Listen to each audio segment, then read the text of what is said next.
আসসালামু আলাইকুম রহমতুল্লাহি ওবরকাতুহ।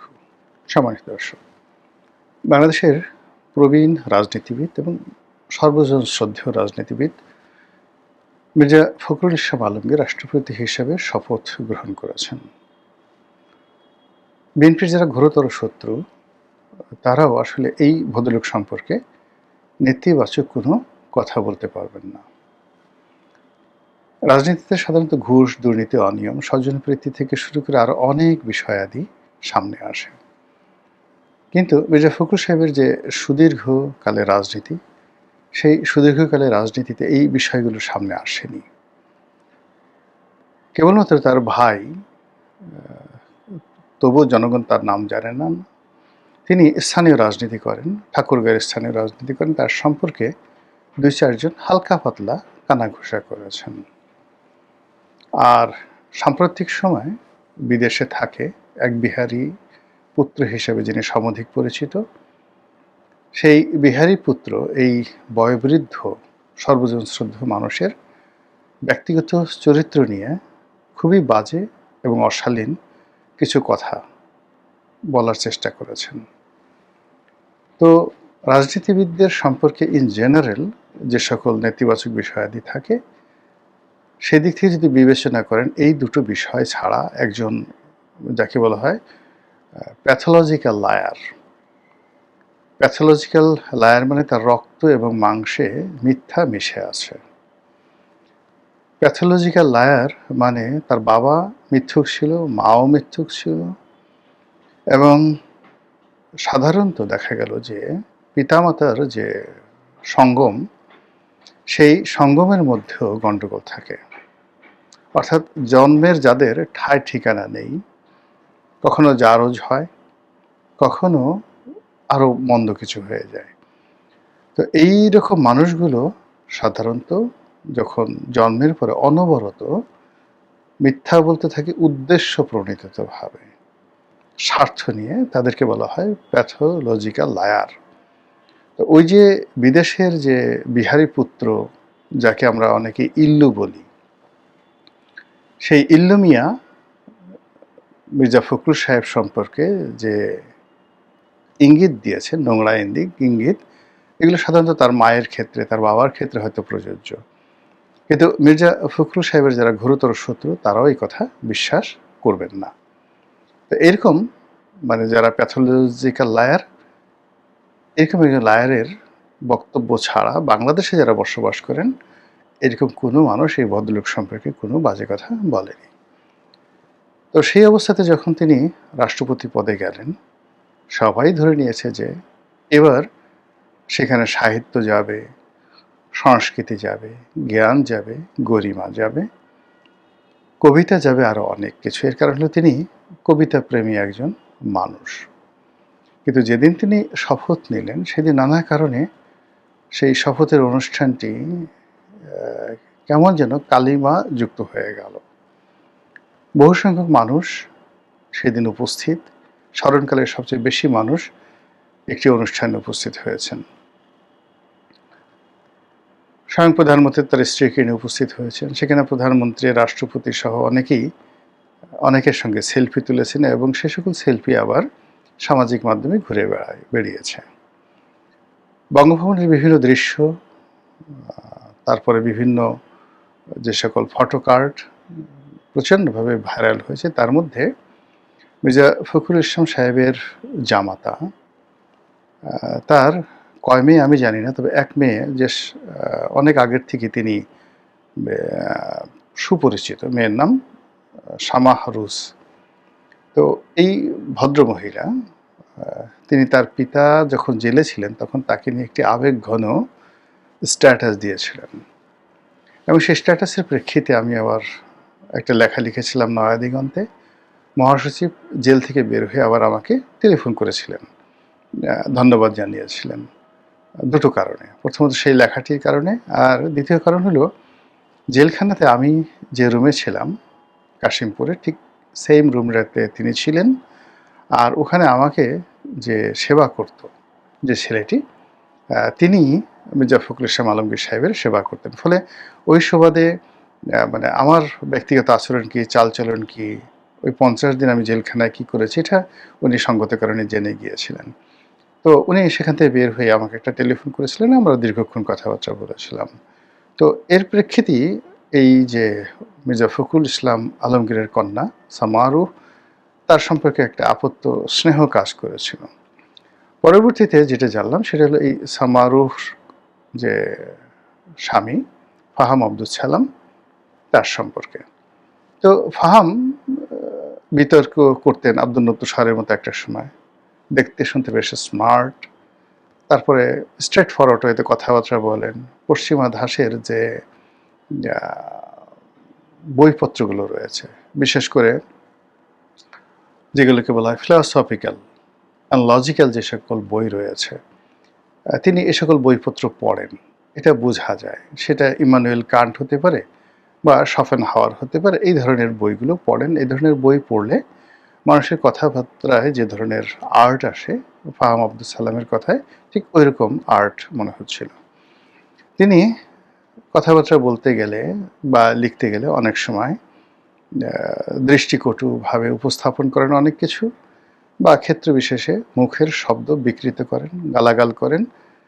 কিন্তু আমাদের দেশে গালাগালি সাম্প্রতিক সময় যেভাবে মানে রীতিমতো প্রাতিষ্ঠানিক রূপ লাভ করেছে, সে তুলনায় তার যে গালাগাল, সেই গালাগালটা আরেকটু পরিশীলিত গালাগাল মোটামুটি শোনা যায় যৌক্তিকভাবে। ভদ্রলোকের সঙ্গে আমার কখনো পরিচয় হয়নি। তো তার কয়েকটি বিতর্ক প্রতিযোগিতার স্কুল জীবনের যে ছবি, তাতে দেখলাম যে 93-তে তিনি টেলিভিশনে বিতর্ক প্রতিযোগিতায় অংশগ্রহণ করেছিলেন। ধরে নেওয়া হয় ওই সময় তিনি স্কুলে অথবা কলেজে পড়তেন। তো ওই সময়টাতে যদি তিনি স্কুল এবং কলেজে পড়তেন, ধরে নেন যে আমাদের যে এইজ, আমাদের এইজের তুলনায় হয়তো 15 বছরের 15 বা 16 বছরের তিনি আরও তরুণ হবেন। তো তার জন্য ওই একে তো মির্জা ফখরুল সাহেবের জামাই, সামা রুহের জামাই, তো এই কারণে তার প্রতি একটা আপত্তি-স্নেহ সবসময় কাজ করেছে। তিনি যাই বলেছেন, যা করেছেন, ওটা একটা স্নেহের দৃষ্টিতে আমার কাছে মনে হতো যে আমার সন্তান বা আমার ছোট ভাই এরকম একটা কোনো কাজ করলে আমি ওভাবে নিতাম। তো সেই ফাহাম আব্দুল সালাম বাংলাদেশে এই জুলাই আগস্ট বিপ্লবের পরে এসছেন। তো তাকে মুখোমুখি আমার কখনো দেখার সুযোগ হয়নি। নেভার এভার আমার সঙ্গে ফাহামের কখনোই কথা হয়নি। কিন্তু এরা, ফাহাম একটা সময় পিনাকি, ইলিয়াস এই চক্রের সঙ্গে একবার জড়িয়ে গিয়েছিলেন।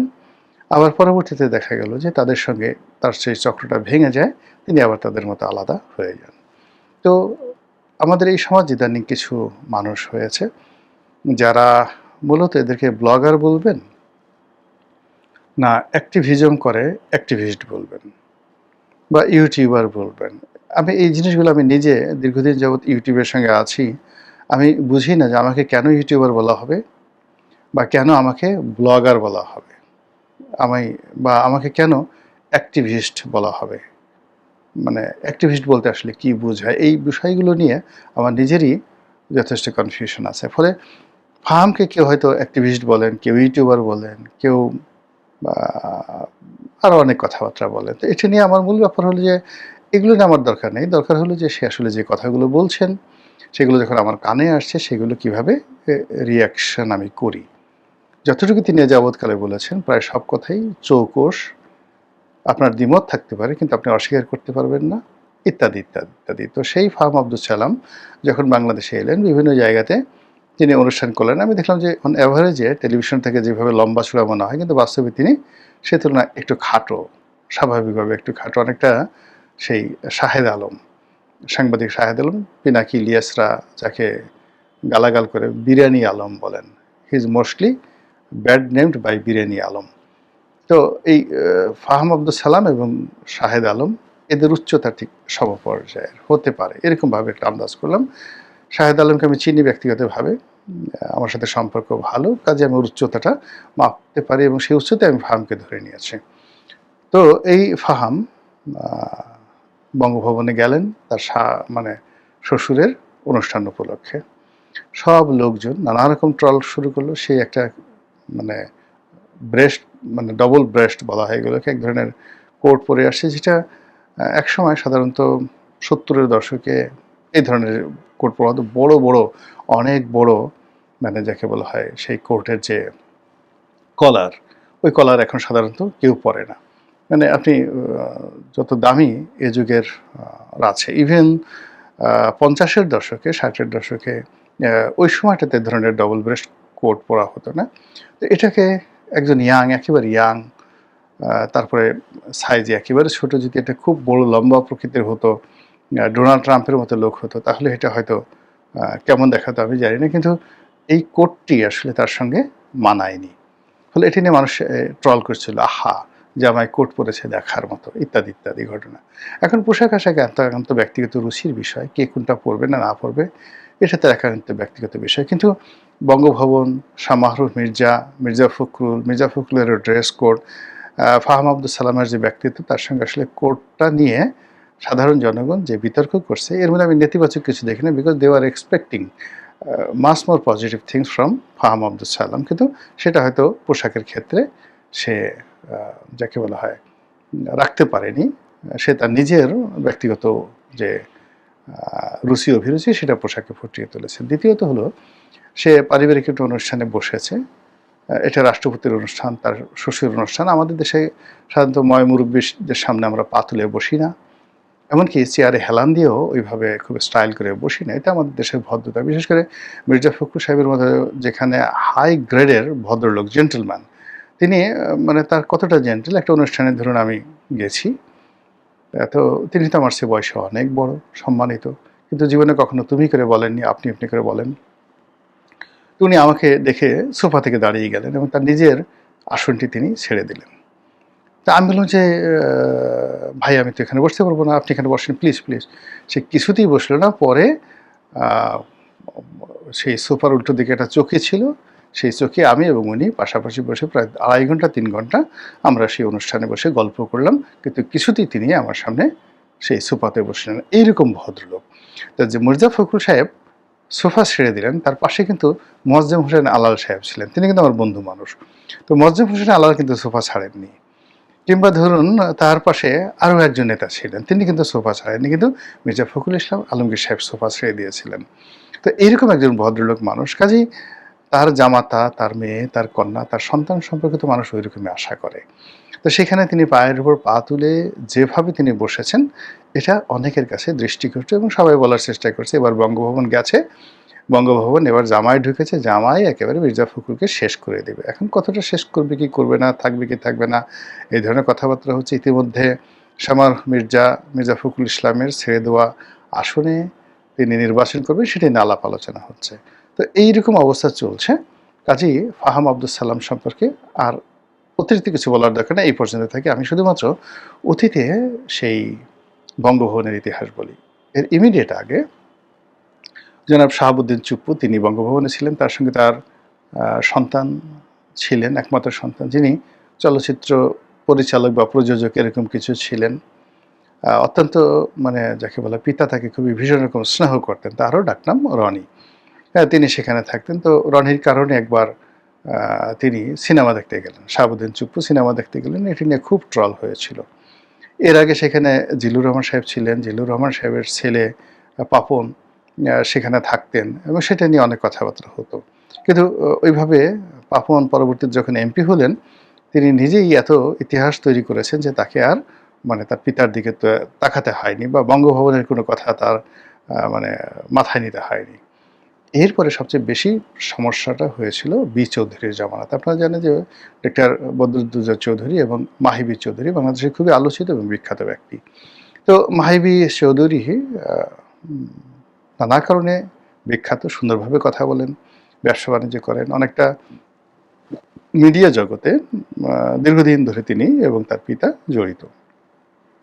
তো সেদিক থেকে তিনি যখন বঙ্গভবনে গেলেন এবং তার একমাত্র সন্তান হিসেবে তিনিও বঙ্গভবনের বাসিন্দা হলেন, কিন্তু যে সমস্যাটা দেখা দিল সেটি হলো যে তিনি নাকি বাংলাদেশ টেলিভিশনে ব্যবসা বাণিজ্য করতেন এবং তার নিকটতম প্রতিদ্বন্দ্বী সেখানে ছিল আরাফাত রহমান কোকো। শোনা কথা, একেবারে গুজব, শোনা কথা, কিন্তু এগুলো সমস্ত মানুষ বিশ্বাস করে। এবং এই বিলবোর্ডের ব্যবসা, বিজ্ঞাপন ব্যবসা, এগুলো নিয়ে নাকি তারেক রহমান সাহেব, তারপরে আরাফাত রহমান কোকো এবং চৌধুরীর ছেলে মাহি চৌধুরী, এদের মধ্যে ভুল বোঝাবুঝি হয়েছে। আদৌ হয়েছে কিনা, সত্য কিনা মিথ্যা কিনা ডাজ নট ম্যাটার, কিন্তু বাংলাদেশের একেবারে সব জায়গাতে এই দুর্নাম, এই বদনাম, এই গুজব একেবারে ডালপালা বিস্তার লাভ মানে বিস্তার করেছে।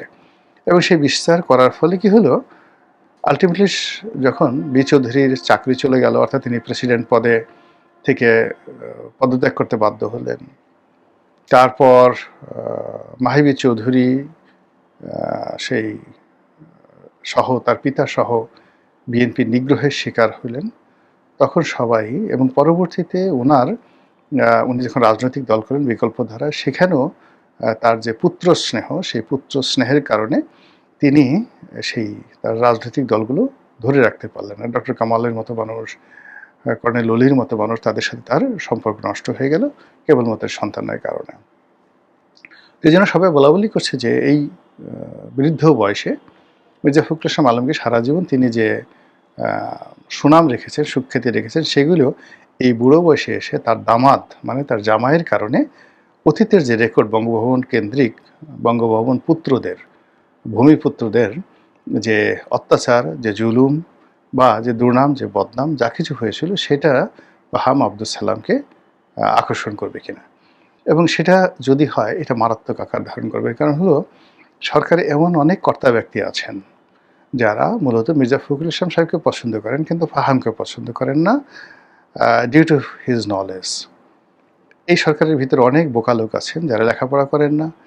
তিনি বিভিন্ন সময় যেটাকে তিনি মানে গালি হিসেবে বলেছেন মাদার চোদ, খুব সুন্দর করে বলেছেন মাদার চোদ কি, যেগুলো মানে বলা যায় না, ডিসপিকেবল মাদার চোদ, এরকম সুন্দর করে বলেছেন।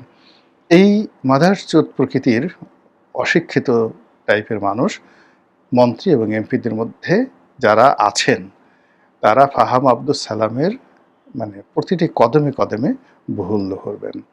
এর ফলে কি হলো যে ওই জায়গাতে বঙ্গভবনে যদি ফাহাম আব্দুল সালামের আনাগোনা খুব বেশি হয়, আবার তিনি পা তুলে চলাফেরা করেন, কিংবা ওই শ্বশুরের পরিচয়ে বা স্ত্রীর পরিচয়ে তিনি যদি এই সমাজে একটি টুশব্দ করার চেষ্টা করেন, তাহলে কি হবে, তার এতদিনের অর্জন, তার শিক্ষা দীক্ষা থেকে শুরু করে যা কিছু আছে ইত্যাদি নেতিবাচক হয়ে যাবে। আর তিনি যা নন সেই সমস্ত বিষয়াদিও এখন মানুষ বলার চেষ্টা করবে। মহান আল্লাহ আমাদের সবাইকে হেদায়েত দান করুন, হেফাজত করুন। আসসালামু আলাইকুম ওয়া রাহমাতুল্লাহি ওয়া বারাকাতুহু।